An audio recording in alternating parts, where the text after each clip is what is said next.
Hola y bienvenidos a la lección número 5 de la serie Liderazgo Compartido. Hablamos en la primera lección acerca del liderazgo según Jesucristo. Él es nuestro patrón en el liderazgo. También hablamos acerca del liderazgo religioso o secular, o bíblico o secular. Hablamos de la importancia que debe existir entre uno y otro. El liderazgo secular es una persona que liderea, que lleva una industria, un comercio, pero en la iglesia son varios porque no es efectividad que estamos buscando tanto cuanto el crecimiento espiritual. Y luego la lección siguiente hablamos acerca de la líder como pastor. El pastor era una persona humilde, pero era una persona de autoridad, era una persona responsable, una persona que no ganaba mucho dinero haciendo lo que hacía. Sin embargo, era una persona que respetaba porque hacía algo muy importante, que era alimentar, apacentar al rebaño. Y luego hablamos también acerca del trabajo de los ancianos. ¿Para qué elegimos los ancianos? No es solo para tener reuniones, no es solo para reunirse y decidir qué color vamos a pintar las paredes del edificio. Es para ayudar en el crecimiento espiritual de la congregación. Apacenta mis ovejas, nutrir las ovejas es el trabajo primordial del pastor. Hoy llegamos a la lección número 5, que se titula El liderazgo y la familia. ¿Por qué mencionamos aquí la familia cuando estamos hablando de liderazgo? Simplemente porque todos los escritores del Nuevo Testamento, casi sin excepción, hablaron de la familia. Y porque era en el hogar en que se reunía la iglesia. Entonces los padres, madres, hijos que vivían en el hogar o que se reunían en la casa eran muy visibles. Y el hogar era la cuna donde se preparaba a los líderes. Ahí se veía cómo la persona, el padre trataba a la madre y la madre trataba a los hijos. ¿Qué tipo de relación interpersonal tenían entre ellos? Sobre todo porque en la lista aquí de características, el versículo 4 del capítulo 3, 1 Timoteo, dice que gobierne bien su casa, que tenga a sus hijos en sujeción con toda honestidad. Y en paréntesis dice, porque el que no sabe gobernar su casa, ¿cómo cuidará de la iglesia de Dios? Así que es importante que la persona que quiere ser líder o para ser líder es una característica, es una condición que gobierne bien a su casa, que sea un buen líder dentro y fuera de su casa, porque eso es una preparación para el liderazgo en la iglesia. ¿Por qué? Porque la iglesia es una familia ampliada. Nosotros somos hermanos, entre comillas, ¿verdad? Somos hermanos, pero no somos hermanos porque nacimos de padres distintos, fuimos creados por padres distintos. Sin embargo, según Dios, según Jesucristo, somos hermanos unos de los otros. Unos utilizan esto de hermanos como título, pero según la palabra de Dios no es un título, es una relación interpersonal. Yo soy hermano de mi hermano carnal hasta que él se muera. Ahí dejo de ser su hermano. Y nosotros somos como hermanos en la iglesia. Somos hermanos hasta que la muerte nos separe. Y así que en el hogar, como diría, este relacionamiento, este acercamiento que había en el hogar, lo trasplantamos en la iglesia, o debemos hacerlo, que la iglesia es la familia de Dios. En la iglesia a donde nosotros crecemos, en la iglesia a donde nos alimentamos, la iglesia es a donde buscamos consuelo cuando estamos enfermos, cuando estamos pasando por pruebas. Es la iglesia con quienes nosotros compartimos nuestras victorias, cuando algo bueno pasa en nuestra vida. Pero es importante que consideremos el respeto que debe haber entre los miembros de la familia. Hay muchas personas que en la iglesia se comportan de una manera, muy diplomáticos, muy bien educados, muy simpáticos en la iglesia, pero al llegar en la casa, sobre todo el dueño de la casa, se comporta como un tirano, que él demanda que le hagan ciertas cosas, demandan que le sirvan, demandan que le traigan el alimento, le traigan el café en la hora que él exige. Y hay varias demandas y no debe ser así.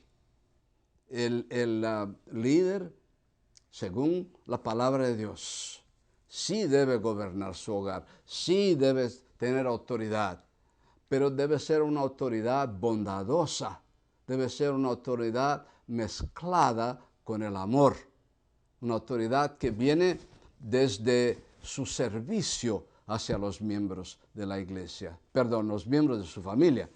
Y necesitamos esmerarnos para poder tratar a nuestros hijos con diplomacia. Por ejemplo, cuando nosotros tenemos visitantes y les servimos un vaso de refrigerante, por ejemplo, una taza de café, y lo dejan caer en el suelo, ¿qué decimos a nuestros visitantes? No, no se preocupe, no hay problema, no hay problema, eso se limpia fácil.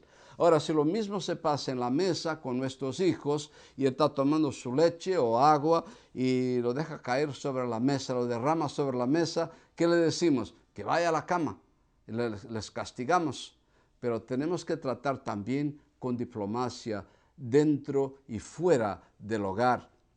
Tenemos que utilizar la diplomacia, mejor dicho, dentro y fuera del hogar, porque la iglesia es una extensión de la familia. La iglesia es una extensión del hogar, y así que debe haber respeto mutuo entre los miembros de la familia, de la misma manera que debe haber respeto mutuo entre los miembros de la iglesia. Entonces, ¿qué podemos hacer? Podemos observar a cristianos maduros. Y yo lo hice así, observando a cristianos maduros cómo tratan su esposa, y cómo tratan los hijos, esposa cómo ama al marido, y cómo los hijos aman a sus padres. Y fue lo que me atrajo a la iglesia. No tenía ningún interés en cuanto a la teología, pero veía cómo se trataban bien.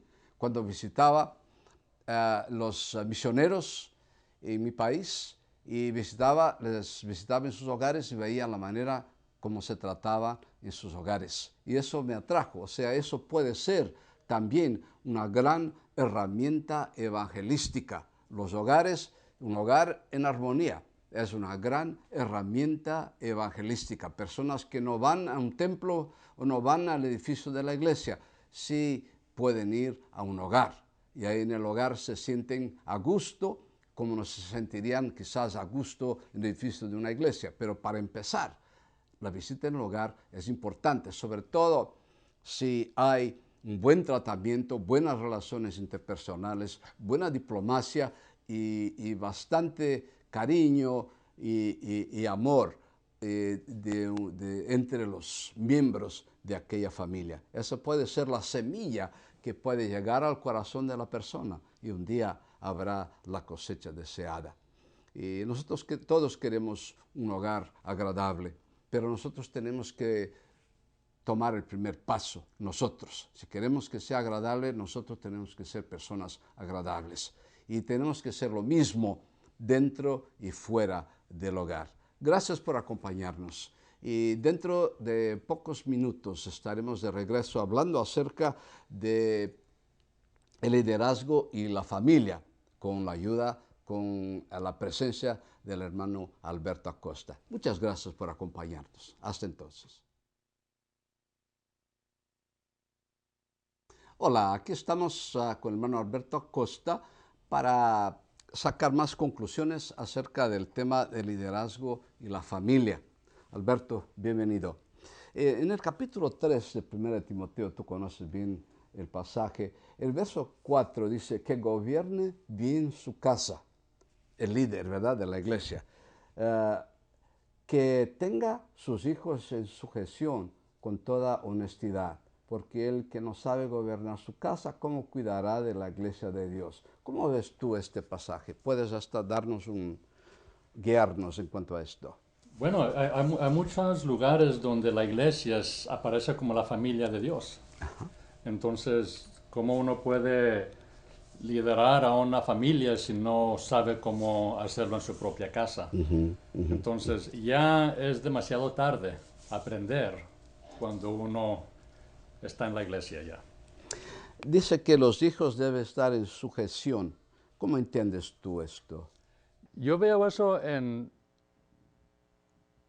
entienden autoridad, no son rebeldes, tienen suficiente humildad para ser humilde ante el bienestar de los demás.